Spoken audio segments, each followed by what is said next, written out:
We're gonna watch Nobody 2. I know it looks like I'm wearing my jammies, but it's not because I think it's gonna be a snooze fest. They were just $2 and kinda cute. We watched Nobody 2. I gotta be honest with you, it's pretty obvious from the trailer. If you like Nobody, you'll like Nobody 2. It's more of the same. It's more of this. If you don't like a Bob Odenkirk, I don't know what to tell you because it is what it is. It's just more of him, and he's doing a good job. I filmed the review for Nobody a little while ago, so I don't know if I said this then, but at some point on set, Bob Odenkirk had a heart attack. But in doing this and getting back into shape, getting into shape in his case, to do these movies, he survived because he was in better shape. And I really like that. I think it's like a fun little tidbit for what it is. This does a good job of just being more of the same. I will admit, I'd have liked to see a little bit more of the action, but it's fine that it just kind of clips you in a couple times in the beginning, and then kind of moves on. It's got the highlight reel. You don't really need to sit through the whole thing. At 90 minutes, the movie stays pretty tight.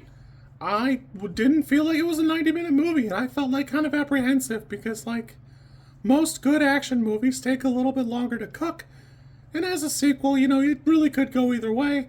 They changed directors. Admittedly, one of the writers on here is from one of the John Wicks, so I felt like we had something to cook with. I just wasn't sure what to think of it. Odenkirk, obviously, super good. I like Connie Nielsen. I like that she gets a little bit more sauce going. It feels like she's got her own backstory. It's just not like she didn't make it her personality, which is kind of nice because you don't really see that in I was something before and now I'm a mom or now I'm a dad. It's just not something that comes up a ton. Sharon Stone plays a really good, unhinged bad guy. I like that she seems crazy pants, super good, fits good. I do wish it were a touch more, but who knows? That casino thing is kind of love letter listed for me because it's super brutal, but at the end you're clearly doing it for you because you killed all the witnesses. Why bother? Who cares? I do think every bad guy should have their own little dance number where it shows you how nuts they are all the time. That even their mooks are what's going on in here? What are you doing? Is there, do you smell toast? Can we get somebody for you? Do you need a pill? I got the peanut butter right here anyways. Yeah, this feels pretty fun and fresh. Colin Hanks is a really good addition to, bozo, buffoonery, mooks. John Ortiz does a good job. Returning, we got Christopher Lloyd and RZA. I will admit, I always want to touch more of them than I ever get.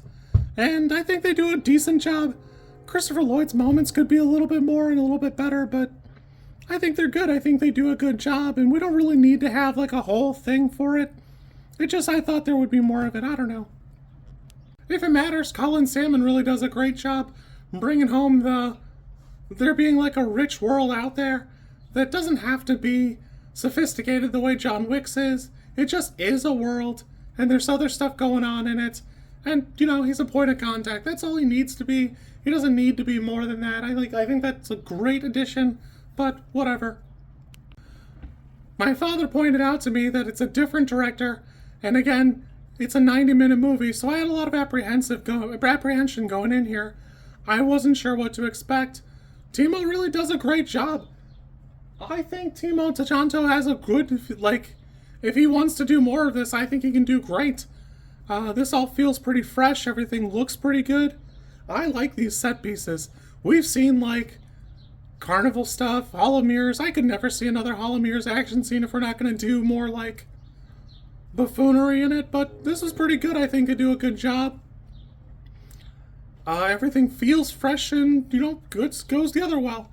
For me, this isn't quite as good as the first one, but it's still pretty great. If the first one's a 9, this one's an 8, and you really can't fault it. It has a little bit different flavor, and it should.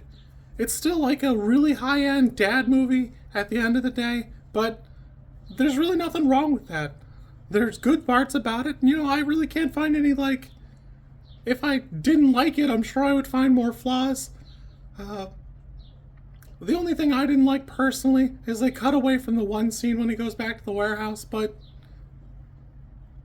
it kind of is what it is. It just feels like it could have had it. You could have had it. I feel like we could have had it right from the van view where the kid's watching and, you know, he's in there watching. Oh my goodness, wow! But, it's fine that it's not there. I just would have preferred it being in there. I don't like cutting away from the meat of my meal. While I think RZA got like the perfect amount of time, I would go for more. I'd be fine with more. I do like seeing him. I think he does a great job. Admittedly, he's got his own like weeb style, but that's fine. I don't have a problem with it. I do think that like in the final confrontation, I wish it seemed more like he had lost and Connie Nielsen had kind of filled in the gap and taken over and just locked in and closed the deal. But it's fine, that's not what happened. It doesn't need to be. And I don't really need it to be Mr. and Mrs. Smith later. We've had that, it's fine. But this is good. I had a good time. This is a solid 8 for me. I enjoyed it. If you like this content, I'm supposed to ask you to like, comment, and subscribe. I think like is here, and comment is probably down there, and subscribe over there somewhere too, I think. I don't know how many times this like snippet is gonna make it into a video. Everybody says you should do it this way, and I always thought it was just like an annoying thing other YouTubers did.